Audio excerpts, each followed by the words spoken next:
Oke ya, jadi sekarang sebagai selanjutnya kita bahas bagaimana faktor efisiensi kelompok tiang ini, gitu kan ya. Sebenarnya faktor efisiensi kelompok tiang ini bisa dihitung, ya. Itu di buku ada empat metode di sini, ya. Ada tiga, maaf ya. Itu. Ada empat bahkan, ya. Jadi ada yang berdasarkan rumus Converse Labaye, ada yang Los Angeles Group Action Formula, dan ada metode Feld. Lalu yang terakhir rumus Saiter sebenarnya, ya, Saiter K ini, ya. Nah, pada ketiga rumus, ya, itu menggunakan ada rumus, tapi kalau yang metode Feld itu metodenya agak sedikit berbeda, ya. Dia dengan melihat menggunakan posisi dari tiang-tiang tersebut, ya. Nah, kita lihat dulu yang Converse Labaye ini, ya. Kalau kita lihat, ya, kalian bisa lihat di sini bahwa faktor efisiensi itu dipengaruhi menurut Converse Labaye, ya. Itu yang pertama adalah oleh diameter tiang, ya. Diameter tiangnya berapa? Kemudian S, ya, jarak antar tiang, ya, dari pusat ke pusatnya, seperti itu. Nah, kemudian jumlah baris tiang dan jumlah tiang per baris, ya, gitu. Jadi kalau misalkan kita memiliki susunan tiang seperti ini, gitu kan, gini ya, gitu. Berarti M-nya berapa? Jumlah baris tiang. Nah, jadi N-nya ada 3. Satu, barisnya 2, 3. Jadi N-nya adalah 3. Jumlah tiang per baris, nah, ada 4. Jadi tiap baris itu tiangnya ada 4. Nah, rumus Converse Labaye ini kalau dilihat dari struktur rumusnya seperti ini lebih tepat digunakan kalau tiang ini adalah beraturan susunannya, ya. Tapi kalau kita punya tiang yang seperti ini, misalkan, ya, gini nih, ya. Nah, kita agak sulit nih, ya, untuk menentukan jumlah baris per tiangnya, jumlah tiang per barisnya, ya. Kalau jumlah baris tiang ini 3 sama, ya, gitu. Cuma jumlah tiang per barisnya ada yang 3, ada yang 2, ada yang 3, ya. Nah, sehingga nanti hasilnya kalau kita interpolasikan mungkin agak kurang akurat, ya. Jadi memang di sini untuk metode Converse Labaye ini kalau susunan tiangnya adalah beraturan. Demikian juga yang Los Angeles Group Action Formula ini sama, ya, hampir mirip, ya. Ada variabel M, jumlah baris tiang, variabel N, jumlah tiang per baris, dan ada S, jarak antar tiang, dan juga ada B, lebar atau diameter tiang. Nah, kalau Saiter Kenny itu juga sama, ya. Itu banyak baris, kemudian banyak tiang per baris. Cuma di sini agak sedikit lebih menurut saya jadi kurang akurat, ya. Dia tidak mempertimbangkan masalah ini masalah diameter atau lebar tiangnya, begitu, ya. Nah, yang berbeda ini kalau ininya tidak beraturan, bisa menggunakan metode Feld, ya, metode Feld.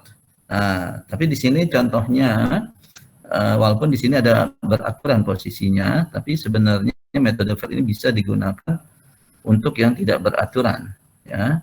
Lihat di sini, ya, ini ada 16 tiang seperti ini, ya. Nah, jadi di sini kita bedakan tiang-tiang ini berdasarkan berapa tiang yang mempengaruhi dia yang ada di sekelilingnya, begitu, ya. Nah, di sini bisa dibedakan, ya. Ada tiang A, tiang A ini yang sekelilingnya, ya. Nah, tiang A ini dia, ini A, ya, ini A, ini A, ini A. Ya, artinya dia dipengaruhi oleh tiang atau gini, tiang ini di sekelilingnya ada berapa? 1, 2, 3, 4, 5, 6, 7, 8. Nah, ini kita sebut sebagai tiang. Yang tiang ini 1, 2, 3, 4, 5, 6, 7, 8. Nah, jadi tiang A ini adalah A. Ya, tiang A ini adalah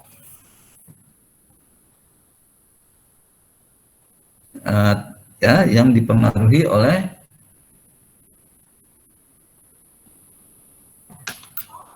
sebentar ya, saya kok kayaknya ada.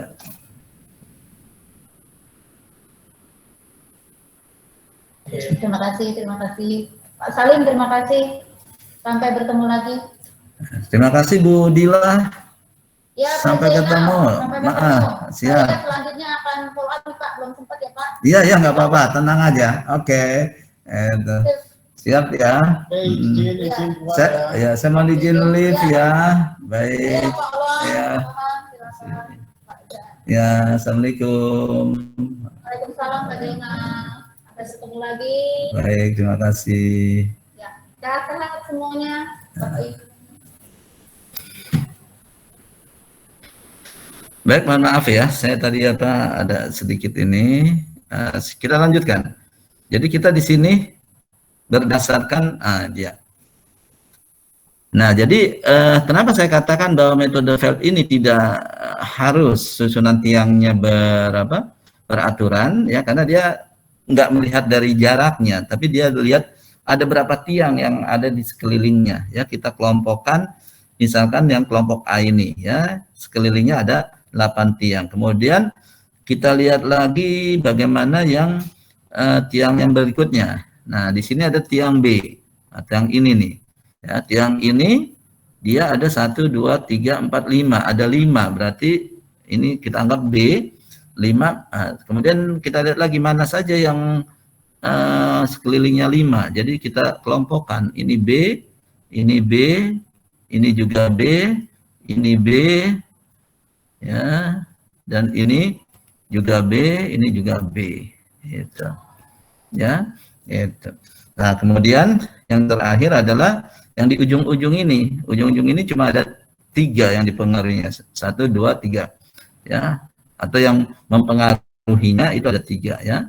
Ini C, ini C, ya, ini C, gitu. Nah, jadi ada 16 tiang. Jadi jumlah tiang 16 tiang, ya. Nah, tiang A dipengaruhi 8 tiang yang berada di sekelilingnya, berarti efisiensi dari tiang yang grup A ini, ya, itu adalah 1, ya. Efisiensinya awalnya kan 1. Tapi karena dia dipengaruhi oleh 8/16, ya kan, karena ada 8 tiang di sekelilingnya, ya, gitu. Sedangkan total tiangnya adalah 16, sehingga dia akhirnya menjadi 8/16 tiang efisiensinya. Kemudian tiang B, analog, cara menghitungnya, 1 dikurang 5/16, itu adalah 11/16 tiang. Tiang C dipengaruhi 3 tiang yang berada di sekelilingnya adalah 1 minus 3 bagi per 16, sama dengan 13/16 tiang. Nah, kalau kita kelompokkan, tiang A ada 4 buah, berarti 4 dikali 8/16, 32/16. Tiang B ada 8 buah, berarti faktor efisiensi total semua tiang B itu 8 dikali 11/16. Kemudian tiang A ada 4 buah, ya kan, berarti faktor efisiensi untuk 4 tiang tersebut, ya, 4 dikali 13/16, 52/16 tiang. Jadi total efisiensi untuk sekelompok tiang itu adalah 10,75, ya kan? Nah, artinya adalah tiang ini sebenarnya ada 16, tapi kenyataannya kekuatannya itu hanya sama dengan 10,75 tiang. Jadi faktor efisiensi untuk satu tiang itu 10,75 dibagi 16 sama 0,0672. Nah, jadi kita bisa masukkan di sini kalau kita punya tiang 16 dengan posisinya seperti itu dengan menggunakan metode Feld di sini, ya berarti, nah ini dia E-nya di sini, ya sebesar itu, ya karena kita menghitung adalah QAG, ya daya dukung satu tiang per kelompok, satu tiang dalam kelompok, begitu, ya. Saya rasa itu faktor efisiensi tiang, ya nggak sulit, ya gitu. Cuma di sini ada 4, sekali lagi saya ringkas bahwa ada 4 metode. 3 metodenya itu berdasarkan rumus yang pada umumnya atau pada prinsipnya untuk tiang-tiang yang susunannya beraturan, ya. Sedangkan kalau yang tidak beraturan kalian bisa menggunakan metode Feld, ya. Nah, cuma metode Feld kelemahannya adalah dia tidak mendefinisikan tiang yang berpengaruh itu, yang di sekelilingnya itu jaraknya berapa. Nah, yang dianggap berpengaruh itu sejarak apa? Nah, tidak ada penjelasan. Oleh karena itu, saya menggunakan, ya, kalau kalian lihat di buku saya yang saya ambil dari PU, ya, itu ada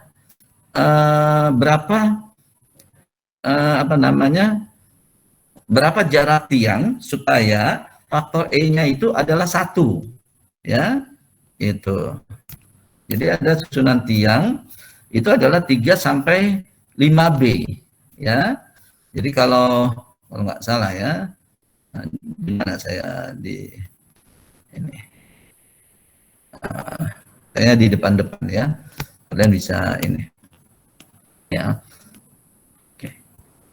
Ya, jadi intinya minimal 3 kali B. Jadi kalau dia lebih besar dari 3 kali B, ya, itu faktor efisiensinya itu 1, ya. Jadi nggak usah dihitung lagi ada faktor efisiensi. Nah, ini bisa digunakan. Jadi kalau misalkan yang ini, misalkan ini jaraknya, misalkan B-nya adalah misalkan B-nya 0,5 meter, gitu kan. Kemudian di sini jaraknya adalah 1 meter. Nah, kalau 1 meter berarti kan masih di bawah 3 kali B, ya, gitu kan.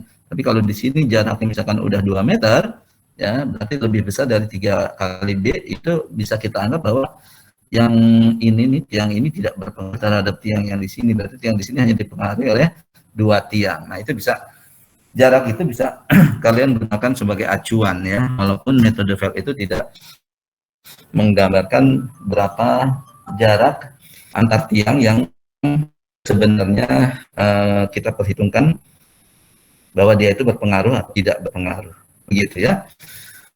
Oke, ada yang ingin ditanyakan sampai di sini, ya? Jadi faktor efisiensi tadi, ya, itu ada 4 metode, ya, ada 4 metode, ya, yang bisa kalian gunakan. Nah, sekarang penurunan, ya, itu. Jadi daya dukung tiang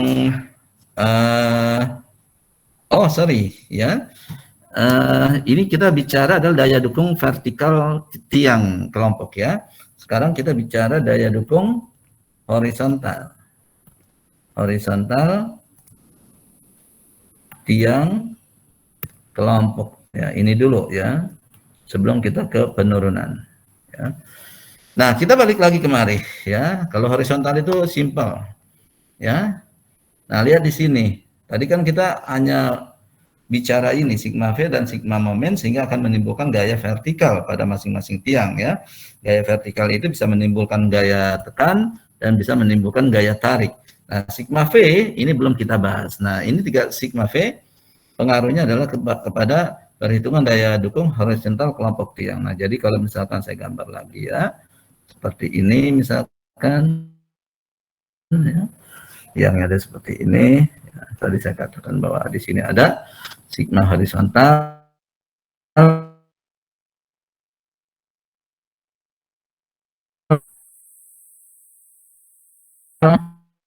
bekerja di H1 sampai H12 kan ya. Itu. Jadi HI ya itu kalau untuk gaya horizontal ya itu sama kayak sigma V ya dibagi rata, sigma H dibagi N ya. Nah, di sini harus lebih kecil dari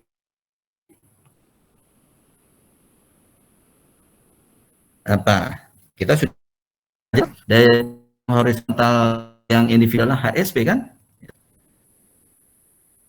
Ya, HSP dikali ya E ya. Arti ini atau saya ikan dulu ya.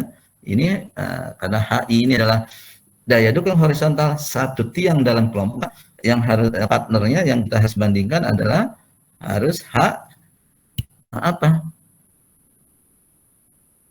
HAG. Kalau tadi kan VAG ya, di sini ya QAG ya, maaf ya QAG. Nah, kalau di sini kita HAG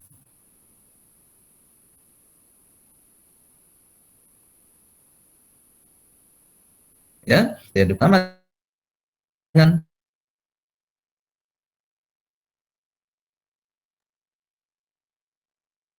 HSP ya, kan kali E ya. Nah, kalau daya dukung horizontal E ini selalu satu, jadi nggak perlu dihitung faktor efisiensinya. Jadi intinya gitu. Oke. Nah, ini kalau misalkan daya dukung horizontal tiang kelompok. Nah, sekarang kita penurunan. Penurunan. Ya, nah, kalau penurunan bagaimana? Nah, tadi saya sampaikan bahwa ya, kita ada tiga ini tiang ya, jenis tiang ya, yaitu tiang jenis tiang ada tiang enduring, tiang friction,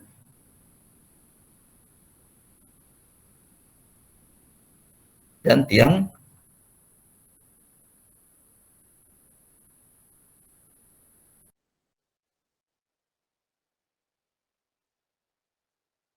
kombinasi. Kalau dia tiang friction itu perlu kita hitung ini ya, eh,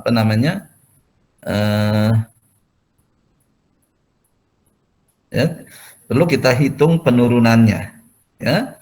Nah, bagaimana kalau tiang friction pile ini? Nah, friction pile kan gini ya. Nah, udah saya gambarkan lagi aja bahwa kita punya seperti ini tiang susunan yang sama tadi ya. Ini ya gitu. Nah, tanah kerasnya kan di sini ya. Nah, makanya kita sebut sebagai friction pile. Jadi dia friction pile ini ya seperti ini ya. Nah, caranya adalah sama waktu kita menghitung kalau nggak salah kalian udah kita ajarkan ya di pondasi telapak ya penurunan pondasi tiang pondasi telapak ya gitu. Nah, kalau pondasi telapak kan gini ya, ini prinsipnya sama sebenarnya gini kan ya.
Yes.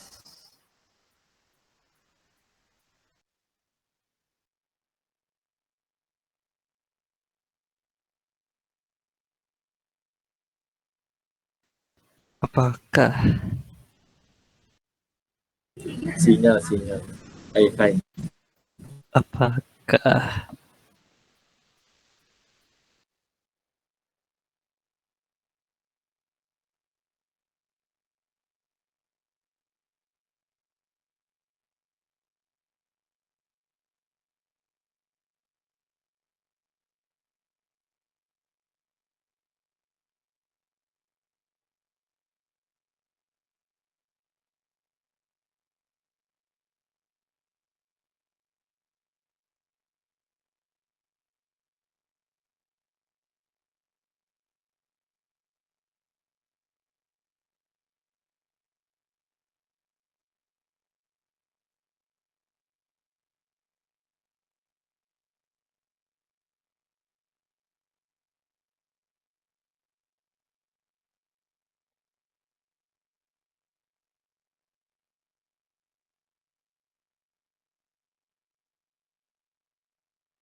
Wah, jadi